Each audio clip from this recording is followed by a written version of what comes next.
Christian Baulme, président de la Ronde des quartiers, association des commerçants du centre-ville bordelais. Bonsoir Christian Baulme. Oui, bonsoir Wendy. Finalement, on a le sentiment que les commerçants, parce que beaucoup aussi à Bordeaux jouent ce jeu du clic et emporter, que ces commerçants vont définir un nouveau modèle économique. Ils n'ont pas attendu qu'on le fasse pour eux. Ils y vont parce que c'est leur gagne-pain, parce que c'est leur passion. C'est au-delà de la passion, c'est vraiment leur gagne-pain. Et aujourd'hui, je vous rappelle notamment dans les métropoles, les commerçants ont été maltraités depuis 2 ans. Quand je dis 2 ans, c'est vraiment 2 ans. Et que pour l'instant, on parle de plan de sauvetage, on ne parle pas de plan de relance, parce que évidemment, on ne sait pas quand ça va cesser.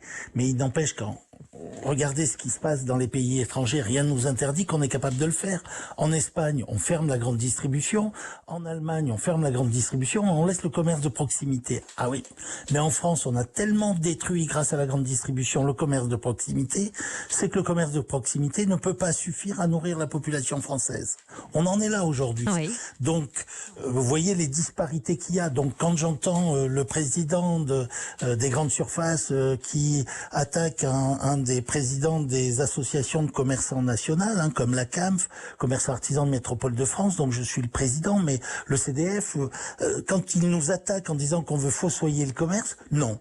On veut juste de l'équité dans le traitement. Nous sommes des citoyens et en France, on veut être traité avec équité. Est-ce que vous vous sentez... C'est la même chose vis-à-vis du commerce Internet. Et oui, complètement. On a besoin, pour notre survie, on a besoin de cette équité. Donc on a besoin d'ouvrir avec des protocoles, certes, revus, mais j'entends bien, nous le faisons, mais la grande distribution n'a pas entendu le fait, donc il n'y a aucune raison que nous ne le fassions pas. C'est de la sauvegarde, ce n'est pas de la désobéissance civile.